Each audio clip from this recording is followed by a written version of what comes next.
Good afternoon. Welcome to Broadband Breakfast Live Online. My name is Drew Clark. I'm editor and publisher of Broadband Breakfast. And I'm really pleased to welcome you to our episode today of Broadband Breakfast Live Online's A No-Nonsense Guide to 5G. This is the halfway point in our series on 5G, a no-nonsense guide to 5G. We've had a general session, a session on some of the security, national security implications, and one on enterprise use of 5G. And this fourth one, we'll be talking about a special and controversial topic, and then we'll be talking about adoption of 5G technologies, particularly the consumer level, as well as spectrum issues in future episodes in January and February. We're very grateful for the support of our sponsor, Samsung Electronics America, for this six-part series, and appreciate their interest in having these kinds of discussions and debates. This isn't the only topic that we do. We are weekly, Wednesday at 12 noon. Next week, we'll be having discussion on tools for broadband deployment, focusing on the Rural Digital Opportunity Fund, with important news yesterday about the awards of the bidding process. And then we're having two special events on the 23rd and 30th. We're calling them a holiday party and New Year's party, online, of course, where we'll hear from each of you about your experiences and best practices from 2020 and what you're looking forward to on the broadband front in 2021. And of course, we continue to have events scheduled. We've got our schedule up till February on our website at broadbandbreakfast.com/BBLO, and you can see our complete list of events, and they are live, or I should say they're immediately available, archived as soon as the event is over. We appreciate each of you joining us here or in our live stream for the session, and invite you to sign up for our YouTube channel or for our newsletter alerts. With that, I'm going to go ahead and turn it over to our panelists. This discussion that we're having today on the rights of way issues, in particular, we're focusing on wireless infrastructure, municipal rights of way. We may also touch upon the 5G wireless fund, but the core of our discussion will certainly be about this question of wireless infrastructure facilities. 5G, of course, is going to cause a greater need for wireless facilities, and that offers great benefits or promises to offer great benefits, but there's also tensions as it creates controversies about the use of rights of ways, particularly in cities.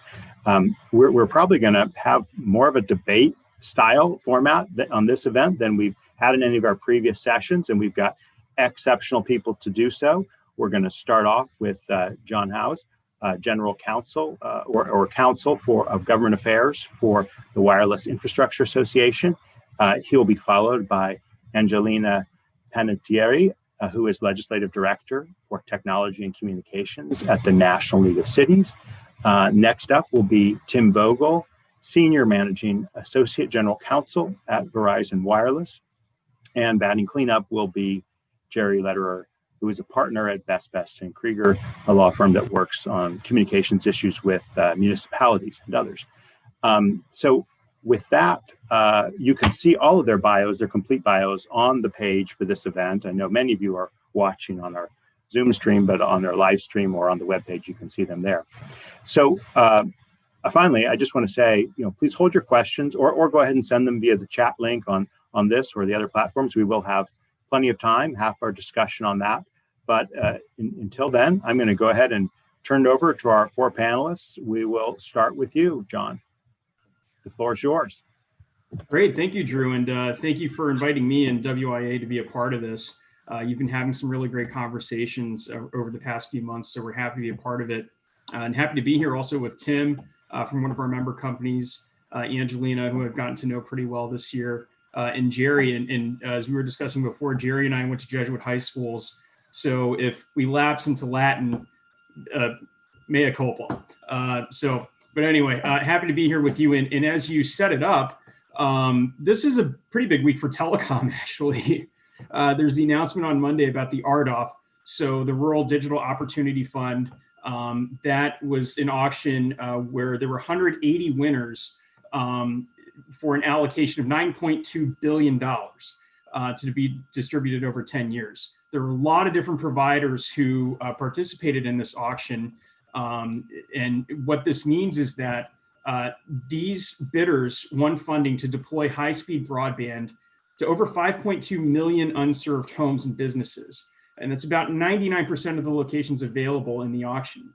So this will have a really big impact. And it's incredibly important because there's still so many places around the country that lack broadband coverage. So this is one of the ways to try to connect those unserved homes. And that's one of the major missions of our members, because our members are the companies that put up the wireless infrastructure, the companies that own the macro cell towers, the small cells, the fiber that help to deliver connectivity all across the country. And there was another major announcement yesterday about the C-band auction.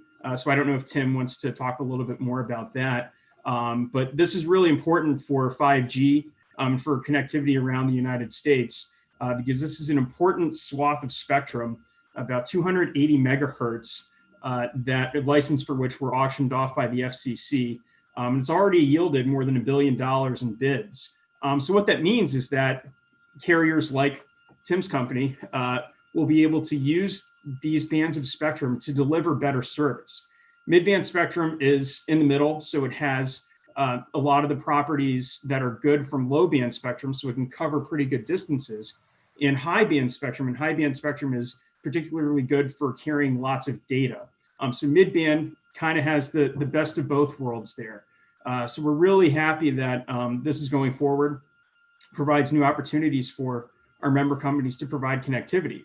And how that leads to our discussion today is all about how we're going to get to 5G. So our members, as I said, are the companies that put up the cell phone towers, put up the small cells, trench the fiber all across the United States. And our members are also global. But what our members are trying to do is to find more places where they can get people better coverage. So whether it's a macro cell tower, most of us are familiar with those, about 150 feet tall, 200 feet tall. Those provide very broad coverage, and they will still be the backbone of the networks. And a lot of them use low band spectrum to cover long distances.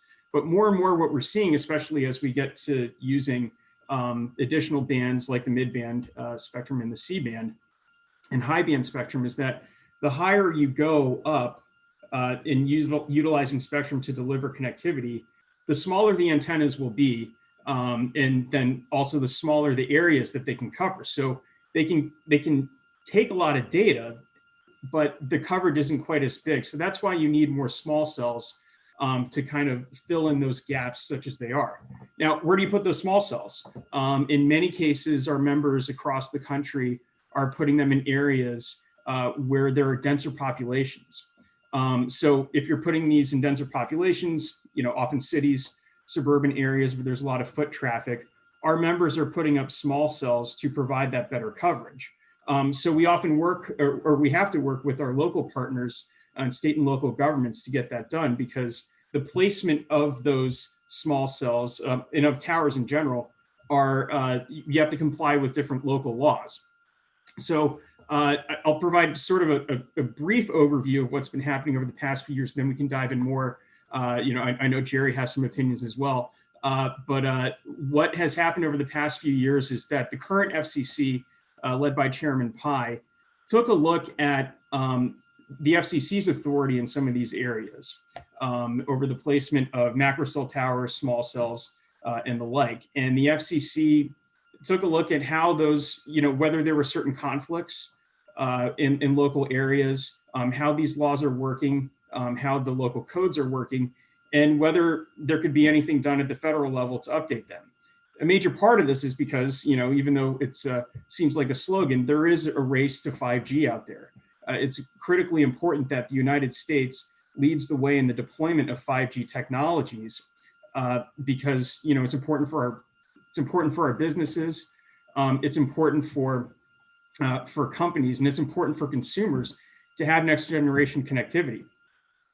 So the FCC took a number of different actions from the beginning of Chairman Pai's term to try to update some of those regulations. They have since been, most of them have been litigated in court over the past few years, with some decisions coming out this past year. We can go into that a little bit more. But also the FCC also took action prompted by my association to look at the rules around co-locations. So co-locations, we're talking about towers that are already there. And our members want to make it easier to put another antenna up there. So the tower's already in the ground, it's already been zoned, already been sited, but we want to add one more antenna up there to serve another carrier, and that carrier would then be able to provide better coverage to that specific area. So we petitioned the FCC to look at these rules under Section 6409 is kind of the name of the law, which governs the replacement of antennas, the removal or the addition of an antenna on an existing tower.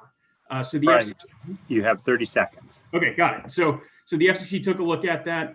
They put in place the 5G upgrade order, and then they also passed an order to address a situation where there might not be enough physical space on the ground where the equipment is to facilitate the connectivity. So, WIA, we're thankful to the FCC for taking a look at this, and we look forward to more ways that we can provide better connectivity across the country. Thank you. Well, thank you very much. Let's turn now to Angelina. Go ahead. All right, let me get unmuted here. So thank you so much, Drew. As you mentioned, everyone, I'm Angelina Panettiere, and I work for the National League of Cities, or NLC. And for those of you who aren't familiar, NLC represents the more than 19,000 cities, towns, and villages of all sizes, from New York City on down to some single-digit population towns in the United States. So obviously, access to telecommunication services and digital equity have always been key issues for our member communities and for NLC. But this year was really the year that it went into overdrive. This was the year when our unconnected households really came into the spotlight, but also people who thought they were connected maybe realized that the service available to them wasn't adequate in this new world where you've got multiple people doing school and work virtually at the same time.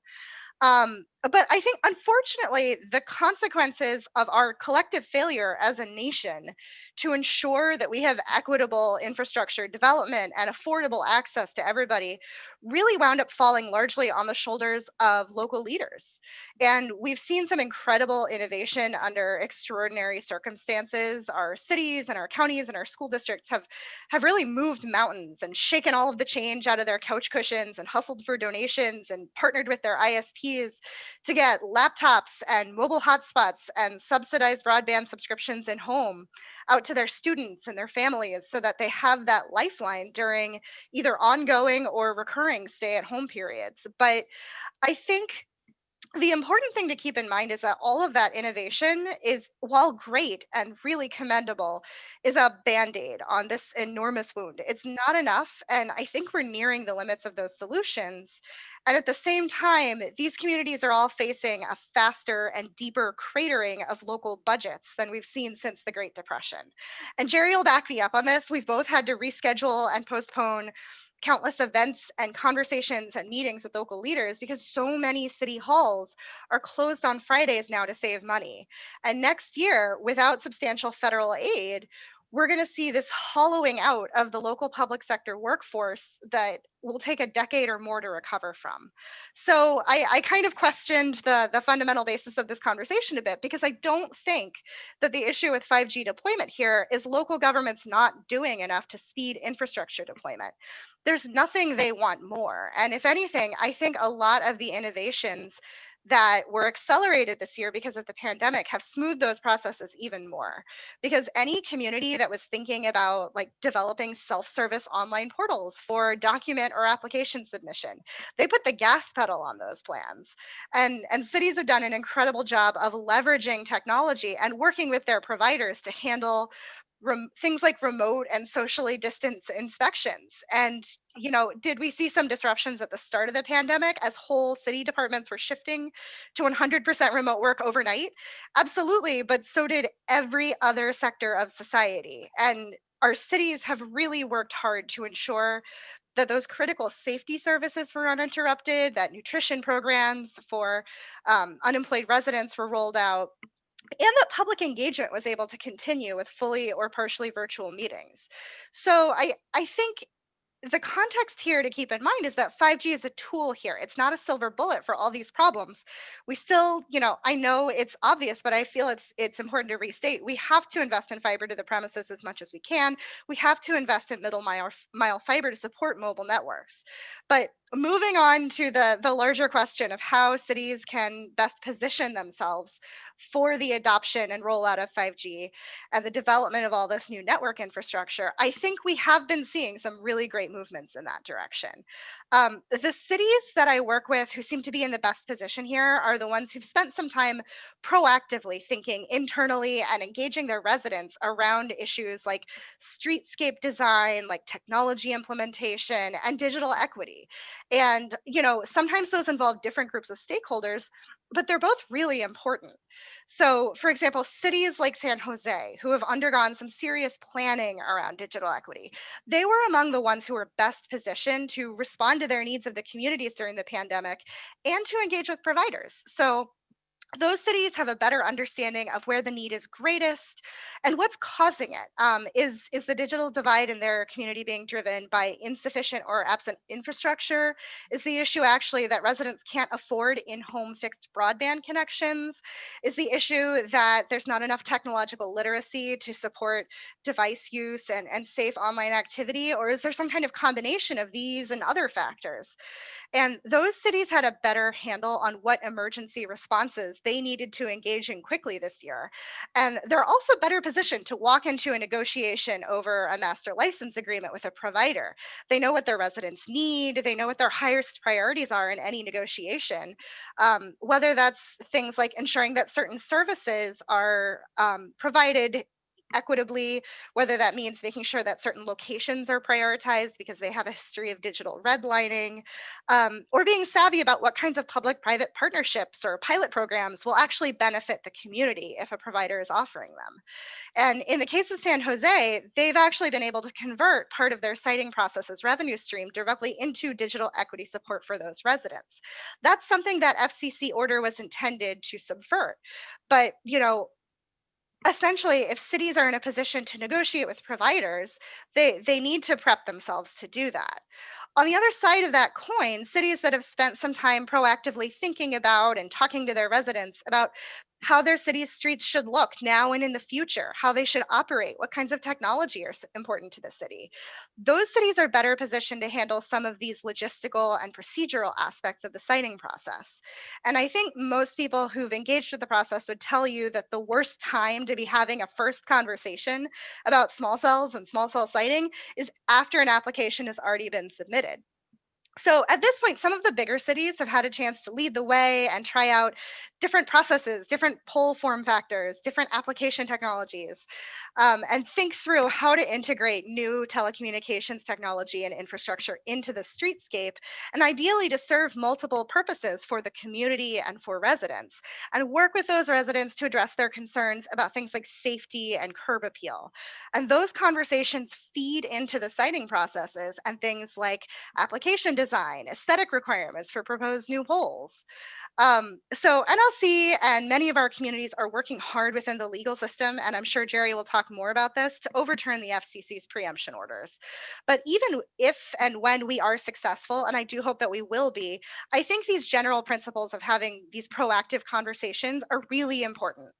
And moreover, I think what we and the providers really, really need at this point from the federal government is a real effort for safety data and public education around radio frequency emissions for wireless infrastructure.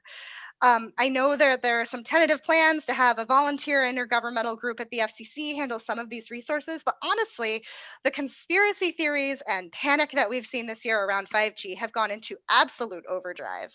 And we are all owed some reassurance and guidance from the federal government that residents and workers who are operating on these streetlights and rooftops are being protected by the best possible safety guidance. It's really ridiculous that cities have been left to fend for themselves on this issue. It's a major stumbling block for everybody in the process. And the only real public education that we've had available to us is provided on a voluntary basis by the companies themselves. This is a fixable problem, and it's stupid that it's been dragged on this long. So Thank you. hopefully I ran out the clock there, Drew. No, thank you. You certainly did fulfill your time there. I didn't do this at the top, so I want to just call everyone's attention to this point in our description for today. Certainly there are disagreements. We're going to have them. That's going to show here as we're talking. But I also want you to consider these questions I just sent to everyone. How can these conflicts be minimized? What are smart cities, in both senses of the term, already doing to expedite wireless infrastructure deployment? And can the process be improved? So with that, let's turn it over to you, Tim. Let's hear Verizon Wireless's perspective on this particular issue. Great, thank you, Drew. And thank you, Angelina and John. I thought that was great information you guys provided and really sets the stage nicely for the discussion for today. I wanted to try to do three things with the initial time I've got. One is to give just a sense of the work that's required to roll out these advanced networks. Talk a little bit about the framework for these conflicts that Drew's alluded to that arise and that Angelina's talked a lot about in her presentation. And then put together maybe sort of a framework for efforts at resolving those conflicts, because this is really only going to work if there's partnership, cooperative activity between the providers and the communities they're trying to serve. So I'm actually going to go ahead and share my screen for a minute. And hopefully everybody will be able to see what I've got there. And the main thing I wanted to do is just talk for a minute about the work. And as John said, this is really about adding capacity to the 4G networks that exist today that everybody utilizes and is very familiar with. And then it's about providing both coverage and capacity for 5G. So, the traditional deployments tended to focus around macro sites. In this new world, what we're talking about is deploying smaller antennas, lower powered antennas that cover a smaller area, but effectively offload from the macro network all of the customer traffic in their locality. And it's a very efficient way to utilize the frequencies and the spectrum, which is a limited resource, to provide coverages both within a community environment, and then you can potentially do that in an in-building scenario. There's three things that have to happen or have to come together at a single location in order to roll out these small wireless facilities. So there needs to be appropriate space on a pole or other structure. There needs to be a fiber optic connection to that location. One of the things I think a lot of people don't realize is vast majority of these installations immediately take the traffic off of radio frequency, radio waves at that antenna, and they put it on fiber, and it's on fiber for the rest of its life, the rest of its journey to its destination. And then finally, electrical power. So most of the poles that are being identified for deployments are poles that already have electrical power to them. And that's important because it can streamline the deployment. Here's some pictures. Things are evolving, and there's different ways in which the facilities are being deployed. On the left, you can see a more traditional wood pole with antennas at the top and equipment mounted to the pole. You can see here at the bottom, there's an electrical meter, and that's what's used to deliver service. You actually see the electrical cable coming over here to deliver the power. Fiber probably is coming up from these risers underground. We're beginning to see more integrated pole designs. Here you can see an integrated streetlight with antenna equipment, antennas at the top, and wireless equipment attached to the side of it. And then finally, many equipment manufacturers are coming up with these wholly integrated, some people call them stealth designs. They're not invisible, but they do a little bit of a better job of integrating all the wireless equipment in a slimmer profile. These are some more examples. You can see in many of these instances, the antennas are either at or near the top of the pole, and the equipment is usually mid-pole, or left-hand side, we have a larger diameter base, which has equipment in it.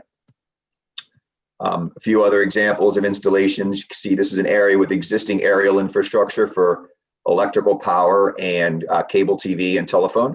So you can see how the small wireless facilities are integrated within that existing envelope in the public right-of-way. few more examples is from a residential community. You can see in this case, there were some issues around design and aesthetics, trying to sort of keep Jerry, the. real quick, are these all Verizon deployments? No, these are pictures I found. I pulled them together for, some of them are Verizon deployments, some of them are not. You'll have your chance, Jerry. Keep going, Tim. This is what it takes to put fiber in the ground. I mean, we're all familiar with crews working in our communities to lay the cables. And the fiber optic cable literally needs to go to every single one of these small wireless facilities. One of the things I think communities don't appreciate is that the 5G deployment actually drags massive volumes of fiber into your community. So many of the carriers that are deploying the fiber for their small cells are deploying extra capacity that can be used for small, medium business and serving other wireline customers with traditional wireline broadband services along those routes. From a conflict perspective, there's sort of a number of things that come together, and Angelina alluded to many of these. I mean, within the locality, there needs to be a knowledge and understanding of what's happening. There's processes that need to be followed.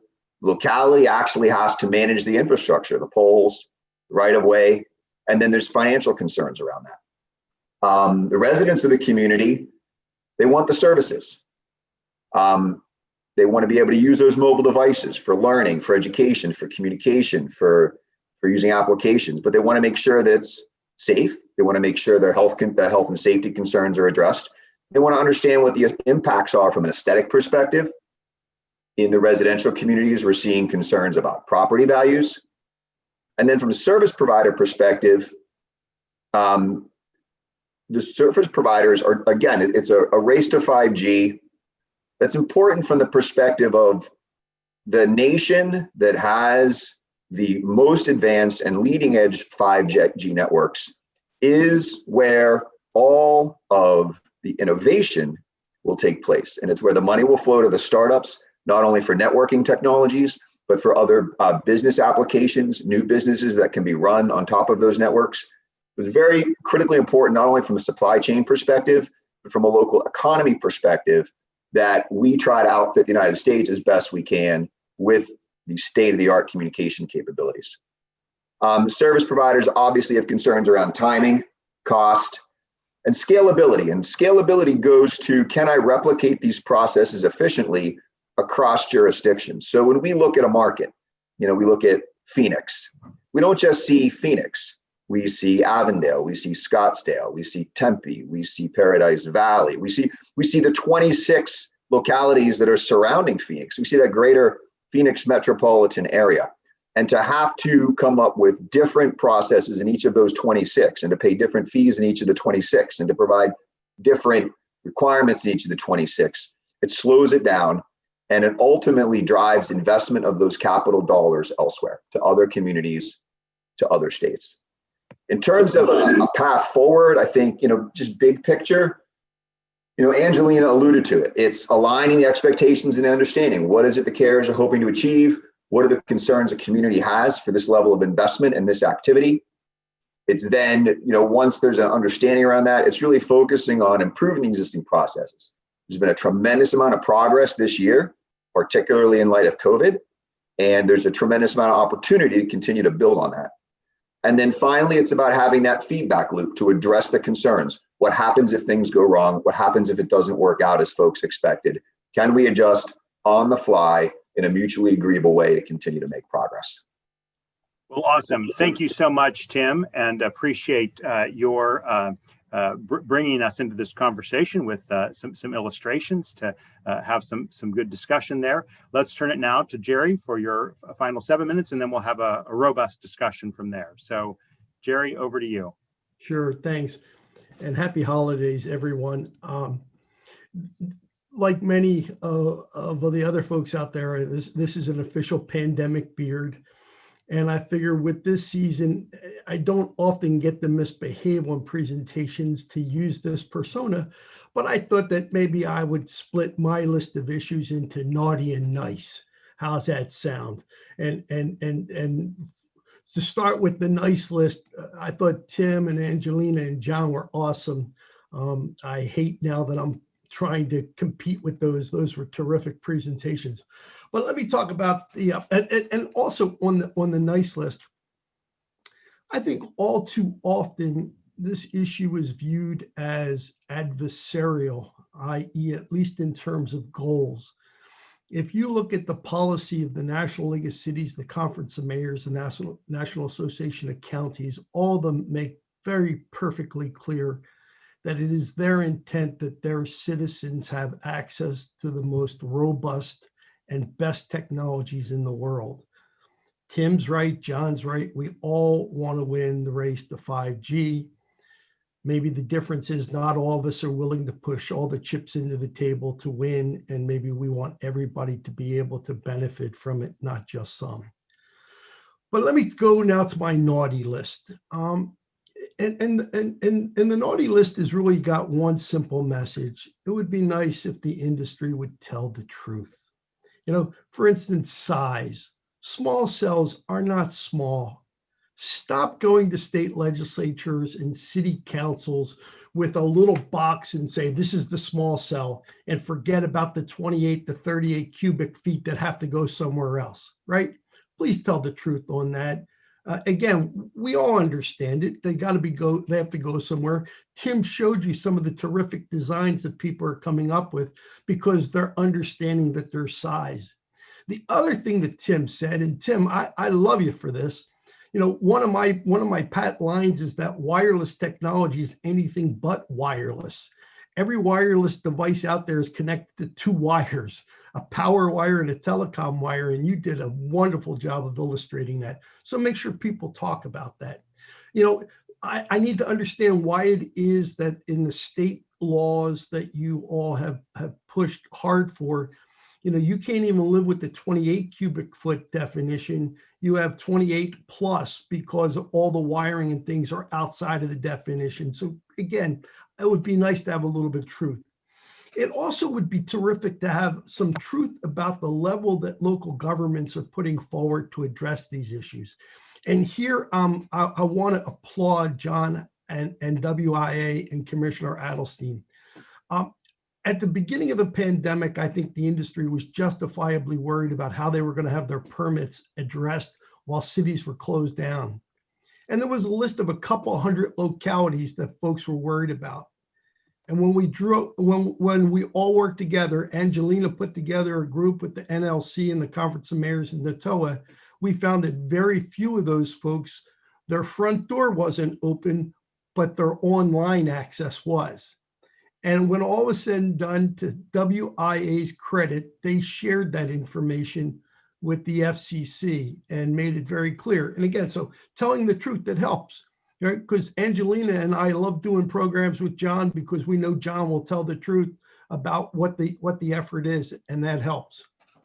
But let's also tell the truth about costs. I mean, again, here's a problem, right? The FCC says that local government can recover its cost, but in many of the state laws that WIA and Verizon have been very active in promoting, that's not true.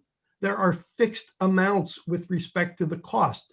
And so in an awful lot of states, you have got individual citizens through their tax base subsidizing multi-trillion-dollar multinational corporations with respect to these deployments, right? So let's not have that. Let's tell the truth and make sure that the industry is picking up all of their costs.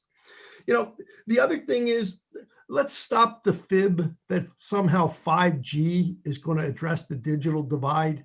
Again, Tim was extraordinarily honest in his presentation. If you don't have fiber in your community, you're not going to get 5G. So all those folks that don't have fiber today, 5G is not your answer, or at least it's not the near-term answer. So let's tell the truth about that. Let's also tell the truth that all of these laws were passed and these FCC regulations were put in place, and there's no guarantee that the equipment that's deployed is 5G. Matter of fact, most of the small cells that were being deployed for the last couple of years were 4G. Now, there's nothing wrong with that, but let's tell the truth. Let's not say that this is a race to 5G, and that's why we've got, you know, these small cell rules, because there's no requirement that the devices that are deployed be 5G in order to get those benefits.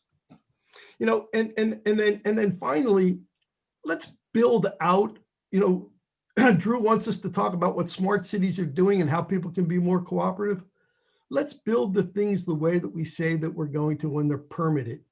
I was on a presentation with the city attorney from Virginia Beach, and she showed time and time again on the one slide, this is what was proposed. On the other slide, this was what was built. And they weren't the same. They were far from the same. So let's build to the permit. Now, on the nice side, this is where cooperation really could work. Again, big kudos to WIA and to Jonathan Adelstein and to Verizon in that we all understand the greatest challenge that we have is getting people comfortable with the idea of wireless devices in their community from an RF standpoint. I don't want to diminish people's concerns because I'm not a scientist, and I think that they've got every right to be concerned because we're not providing them with independent analysis, or if we are, the analysis is fairly dated. It would be terrific if the industry would help invest some money for independent research to help us make the case. And to even more importantly, make the case that when you go from 4G to 5G, you in fact reduce the size of your RF footprint. Tim talked about that, right? I mean, 5G has a smaller footprint, so there's less power that's required. Let's work together to get that message out because it is the biggest stumbling block that local governments have. And if there's one more stumbling block in which the industry probably has more knowledge than local government, and that is on design. Tim showed you all of those designs, and some of them were just flat out ugly. I think we can all agree, right? And some of them, hey, some of them might work, right? Some of them might work to address some of the concerns of folks. Now, Verizon's going to deploy more small cells across the country than the biggest city's going to have in it. And so Verizon has got the research and the investment to come up with small cell designs, bring those to the table, help us. As I'm writing ordinances around the country today, design manuals are sort of becoming the standard. But again, as we move forward, it would be nice to know what has worked elsewhere.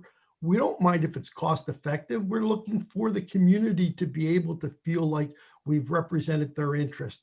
And so that's my naughty and nice list. So with and that, yeah, cut me off because I'm done. There you are. We've got to move on, or you'll get back on that list there, Jerry. So thank you so much to all of you. Now I feel like a combination of a moderator and a judge in a moot court competition, but this has been excellent. And I've got 5 substantive questions, but I'm going to start with each of you, give you a chance to respond, kind of cross-talk, if you will, and then I'm going to start looking through questions. Feel free to put your questions in the chat, and I'll kind of prioritize them. We probably won't have time for video questions unless you really make a strong case for it here in the chat window. But let's turn first to John, because I know he wants to respond. And Tim, if feel free to chat if you feel something. If not, I'll just let John respond and then let either Angelina or Jerry if you've got something quick to say back. So John, let's go ahead and go to you. Yeah, so just really quickly, appreciate all 3 of your remarks. And I wanted to emphasize a point made by Angelina and Jerry that early on, when it became very clear that coronavirus would have a massive effect on all of our lives, as you mentioned, our members who are deploying and have these projects that are ongoing and we need to get permits for them. We came together, local governments and industry, WIA convened these conversations to figure out where are there difficulties in certain communities? Where are we having, maybe questions about, is the office open? Do they have a Dropbox? Do they have online permitting options? So I really appreciate Angelina's work. And a lot of those discussions developed into a blog post that Angelina did with Nancy Werner of NATOA. So Angelina, I don't know if you can paste that in the chat or something. That was a really great resource that came out of our conversations. So that was incredibly productive and fruitful.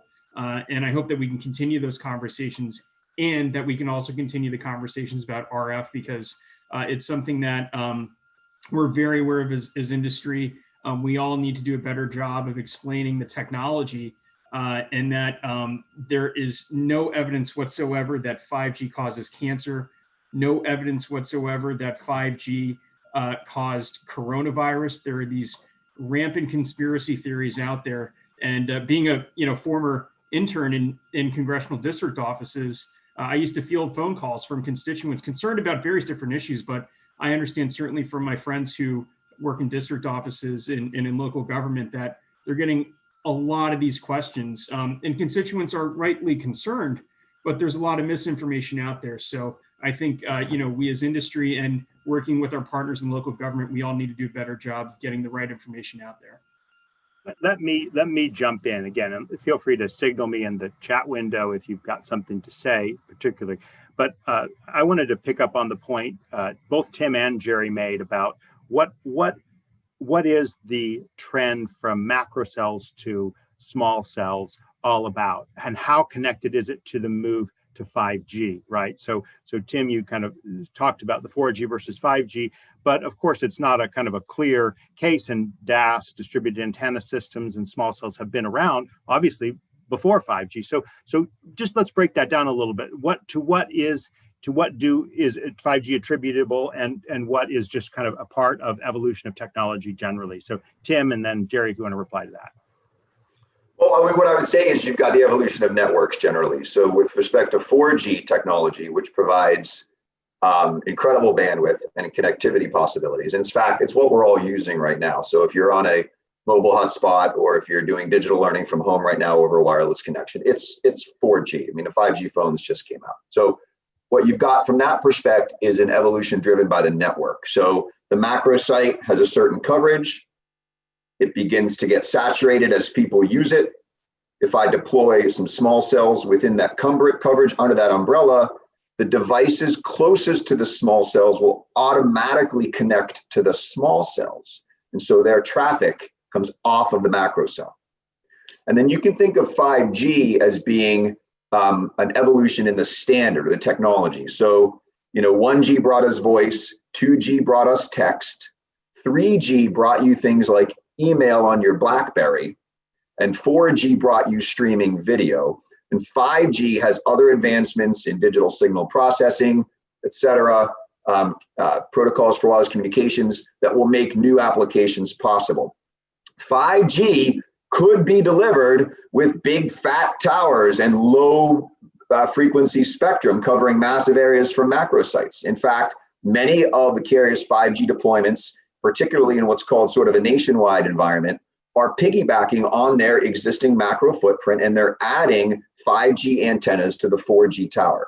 5G can also be delivered in the public rights of way through small wireless facilities, the same way that 4G is being done for densification. And when you deploy 5G that way, you get the benefit of coverage because you may not have coverage in that area, as well as capacity. And the other thing to keep in mind is as you move up the spectrum band to higher frequencies, in particular millimeter wave, the most effective, and in fact, the only practical delivery mechanism is through the small wireless facilities, low and close to the user. Thanks, Tim. Jerry, do you want to piggyback on that? Agree or disagree? No? All right. Can I jump in on something real quick before we go to questions, though? Yeah, absolutely. I know I've been spamming the chat box with links, so if you haven't looked there, go for it. That's why we want to have this, and anyone can put in the chat here. Go ahead, Angela. Yeah, but one thing that I think it was Tim mentioned that I did want to go back to is this idea, which, there are a lot of jurisdictions in the United States. I mentioned at the beginning, there are more than 19,000 cities, towns, and villages. Not all of them have siting authority, but a lot of them do. But I want to push back on this idea that we need to completely universalize the process, or that's even achievable. I think what we're finding through these discussions is there are a lot of best practices that NLC and NOTOA and other organizations are pushing out in terms of, what we're seeing, what's appealing, models that people can build on. But I think we are always going to have a lot of jurisdictions. That is a state government issue if we're ever going to have fewer. So rather than pushing in the direction of state preemption, I think we can really embrace a more regional collaboration. I think our regional councils, our councils of governments have done an amazing job on a lot of other issues regarding older technologies like water resources, like electrical utilities, and other sort of similar utility oversight. And I think they're just starting to really step into the issues around digital equity planning, broadband planning, regional mapping. And this is an area in which there's really an opportunity to share that information. So for people who are looking for help here, I so strongly encourage you to engage more with your regional councils and councils of government. Great point. Let me bring this question up. Let me bring this question up. Drew, no, stop. That is the issue that we haven't raised, and that is, local governments have as a mission the ensuring, or at least the striving to ensure, that all of their constituents have access to similar capabilities. And what the FCC has done in this order is it has taken away from us the ability to require similar build out or similar access across our whole community. Today, for instance, today an awful lot of folks, probably more folks, are watching this show off of an ISP that's supported by the cable than it is by the traditional telephone. And the reason for that was we had build out requirements in our cable franchises, right? You're going to use a facility, you're going to use a community asset, the rights of way. And in exchange for using that community asset, you're going to make sure that all the owners of that asset have access to the service that it makes possible. Drew, don't cut me off. Stop. Well, we have a limited time here, Jerry. When we talk about wireless, right, the FCC has said that we're only allowed to recover our costs. And other than existing people like in San Jose, they've not been able to use their own asset to help address digital divide. And that's a major issue, and it gets swept under the carpet, and we need to talk about it. So let me bring in a question from a participant here that I think gets to an important broad theme. This is from Theodore Pites.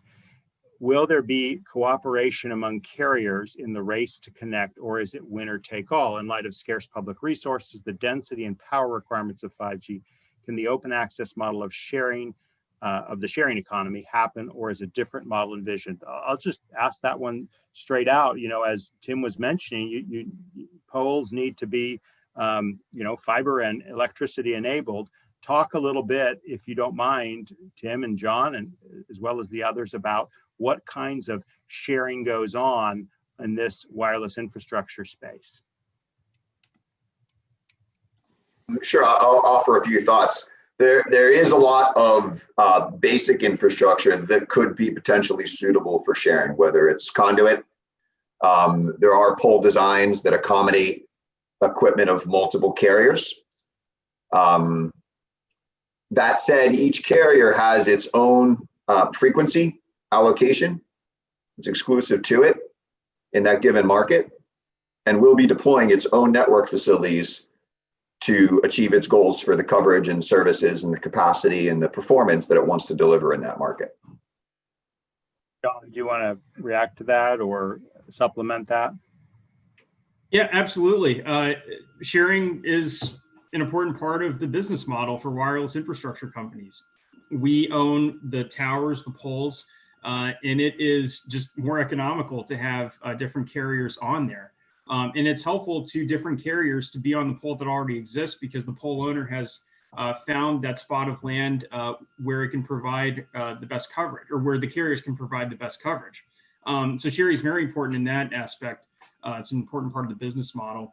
And then there are different types of sharing that are out there, like the dynamic spectrum sharing, which is now coming online. A lot of really interesting use cases being done there.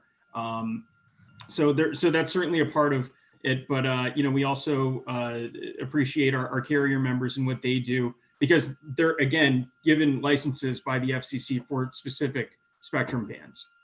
So I want to come back to the. No, let me go ahead. So 30 seconds. Can local government mandate co-location of 5G, or would the industry object to that as being a violation of the FCC small cell order because it would materially inhibit your service? I think that's so are you talking about in the section 6409 context? No, I think it varies. I think it's a practical, yeah, I think it varies, Jerry. And I think it's a good question, but I think the answer would have to be, you have to have a specific example. Football stadium parking lot, downtown business district, historic area, front door of the public library. I mean, I think there are, I think it's an interesting question. I think it would have to be sort of ironed out in terms of what the carrier's viewpoint would be in a specific context. One question from John Rowe asks, how about universalizing on a few or a handful of wireless permit applications? And I want to, again, call everyone's attention to the question I asked at the beginning. What are examples of things that are working? Because lurking in the background of this conversation is the FCC's wireless infrastructure order, which is obviously in the courts. I think we have people here involved in that matter. And yet now we have a new administration coming in the White House and change of party control at the FCC that opens up new avenues and opportunities or challenges. So I would definitely like to get people's reaction to John Rowe's question here about models and templates. Angelina, do you want to take that one? Yeah, I did. And, that's a good question, John. I'm not sure if I mean, obviously, I know we're not approaching it from quite the same way. But, I think there's a lot of interest in models broadly. I think, one of the questions that I get most frequently from city officials is, who else has dealt with this? Do they have an ordinance I can see? Do they have a process or guidance or requirements that I can take a look at and adapt to my community? I think we'll never get to the point where everyone's doing things the same way. I know that providers would love that if there was just a plug and play option everywhere. But even within communities, it's very hard to do that just because people care about the way that their cities and their communities and their neighborhoods look. That's why they want to live there. And so there's always going to be some element that has to be tailored to location. But, are there contractors and companies that are very eager to provide like technology solutions for the application and paperwork side of that? 100%. Like, people are here to make this more efficient. I don't think that is controversial. But there are just always going to be some parts that take time. You're always going to have somebody come out and do engineering and safety inspections. They're going to have to lay eyes on things. They're not going to be able to check a box for every single facility in the city sight unseen. But I think we're seeing a lot of people trying to explore a more master license franchise style model with providers so that you can have one main conversation and then handle the exceptions and the individual issues as they come up. That's why, like I said, it's so important for communities to think proactively about this and make some decisions with their residents about what they want out of this process so they can go into that initial large scale conversation with providers with, some background knowledge and ammunition and make good decisions. In fact, what we're advising our clients is that they have a 4-document component. You have the ordinance so that the elected officials can have their say, but then you have a design manual that can be adjusted by the staff professionals, that there be a master license agreement in place, and that in fact a carrier has to sign the master license agreement before they really put in a permit, because if they're going to go on the property, you need the landlord's permission. And if I'm the landlord, i.e. the city, then it makes sense to have that all at one time. And then finally, an application. And the question about some sort of nominalization or making applications universal, I think that goes without saying. People will look and they'll try to use best practices across the board. You don't want to keep on, you don't want to keep reinventing the wheel. But we also have to understand that there are different type of tire treads that are required for the wheel around the country, right? I mean, if you're in the northern tier, then you're going to be worried about wind and weight concerns that may not be as important somewhere else. If you're in a community, an arid community, then the idea of having a vault for some of the equipment as opposed to it being on the surface is something you might consider. Whereas in a wet climate or a high water table, that might not be as much. So yeah, people are thinking this way, and we're moving that forward in this direction, but we're catching up. I mean, we're catching up, and we're not only catching up, but we're catching up in a time period where for the last 10 months, everyone's been working remotely. So, we need a little bit of patience. John and Tim, do you want to add anything on that, and maybe build on the question of what the pandemic has shown? I mean, there was some talk at the start about how there's been more cooperation than perhaps was anticipated. Has that been your experience, John and Tim, or is this still something that really needs to get resolved in a nationalized way through the FCC? Well, I don't think you're going to have a nationalized approach to local permitting ever. Verizon's been fairly successful in achieving some of the goals we laid out for ourselves at the beginning of this year in terms of network deployment, nodes, cities. So I do think that there's been tremendous creativity and flexibility displayed across the country in the localities and in the carriers and in our vendors and in our contractors. I mean, go down the list of people that need to be involved in order to keep up the momentum and ensure that, the broadband facilities are being deployed, which the citizens really need and want. I don't think you're going to see nationalization of permits. I mean, to Jerry's point, following best practices, yeah, I think there'd be a lot of interest in and that goes to scalability.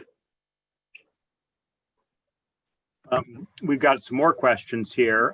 One from Edward Barrett says, while sharing is very common on macro structures, we are not seeing the same willingness to deploy common shared infrastructure for small cells.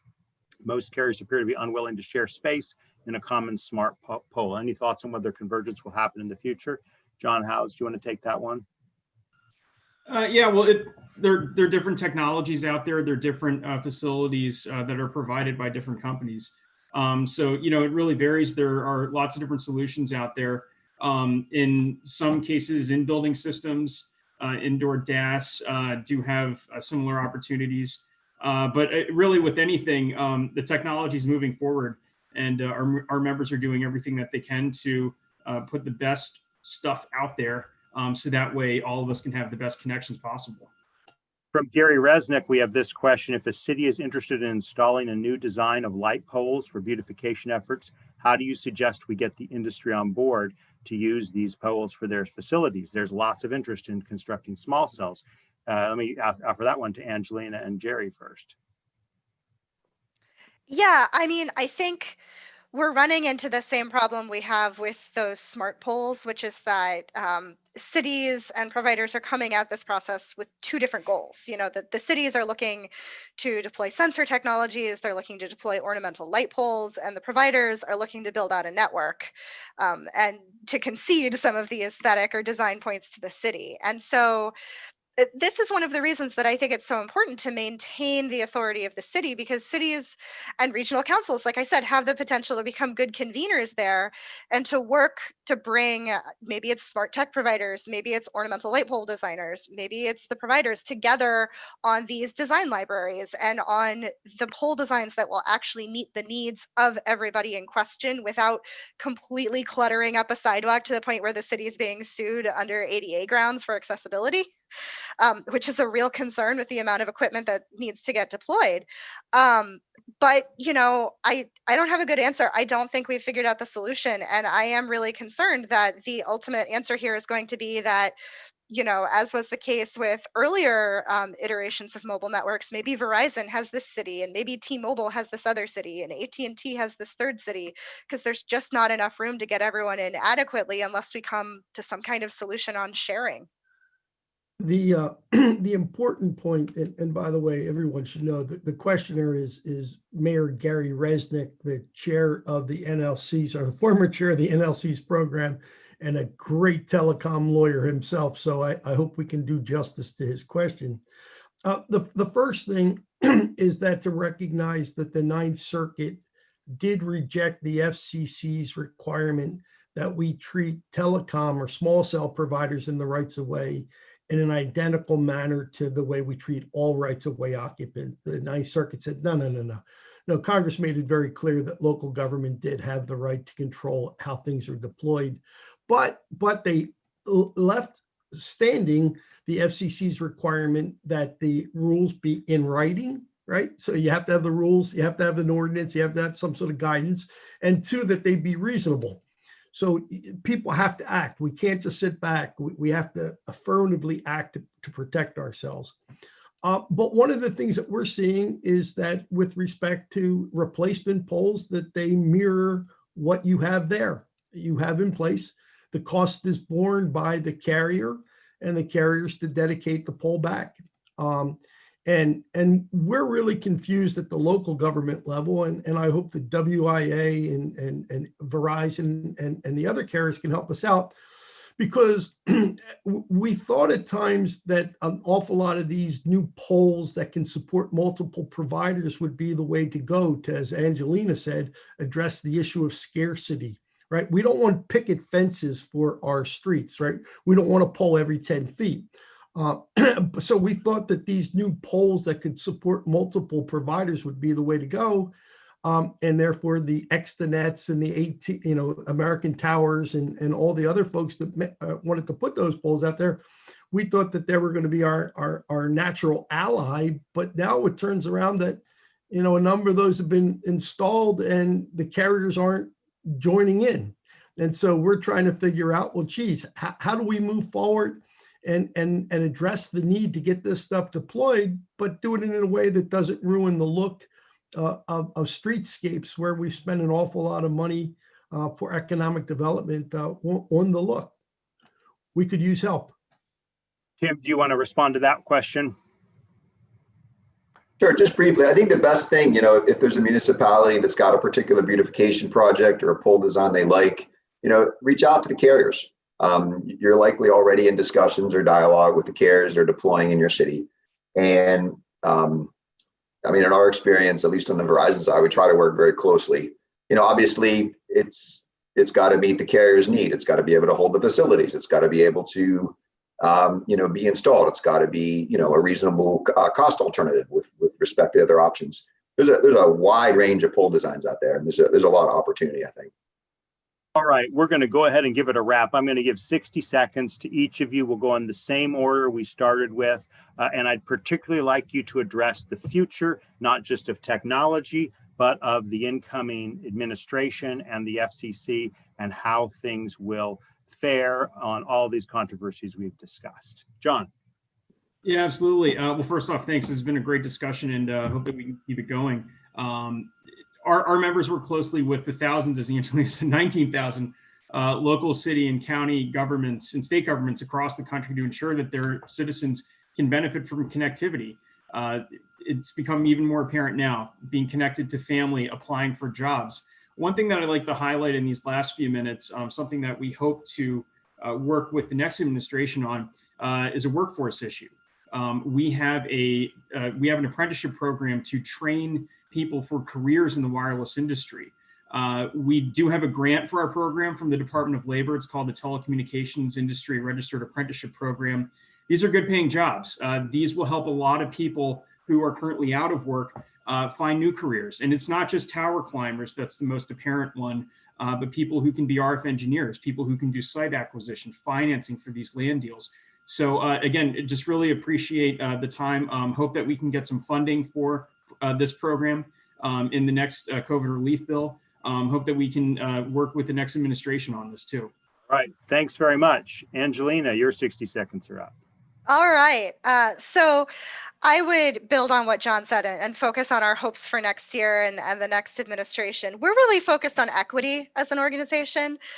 We've been focused on racial equity as an organization for the last several years. And this year in particular, I think between all of the conversations we have had around racial equity in local, state, and federal policy, as well as the disproportionate way that both the health and the economic impacts of the pandemic have hit Brown and Black communities specifically, we're really looking at digital equity and how we can partner with the White House, with NTIA, with FCC, to not just blanket invest in infrastructure, but to look at why people are disconnected and what investments and policy changes we need to make to ensure that everybody has equitable access to internet, has the skills development that they need, and are able to fully engage in society in a way that they just weren't able to this year.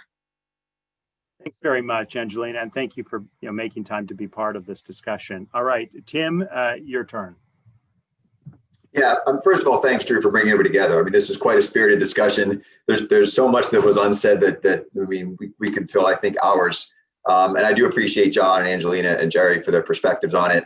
It's really interesting to see like everybody come together with their roles. I think what I would say in closing, and I'll put some links in the chat.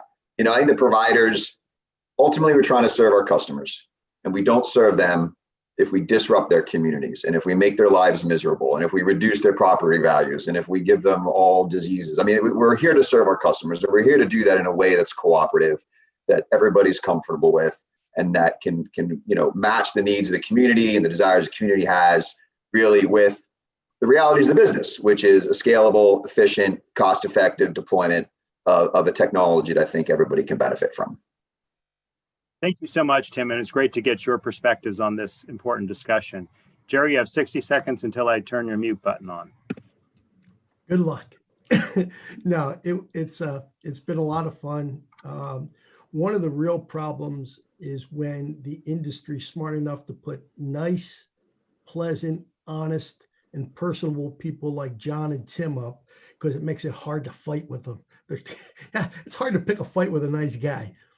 So again, I think the point is that it's not adversarial, but in fact, the FCC has in fact turned the tables, and it's tilted the table, maybe not turned, but certainly tilted the table too much in favor of the industry and not enough for the interest of the community. Communities, again, that want these services and want them very badly. So we'll see whether or not a new FCC may in fact level that table a bit more. Maybe it takes on the issue about whether or not local governments should be entitled to have some sort of a return on the investment of their underlying property.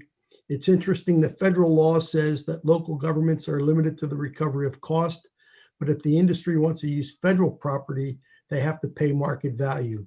We think that that's the type of unbalanced world that needs to be addressed, and we'll see. But other than that, Merry Christmas, Happy New Year, and please everybody stay healthy.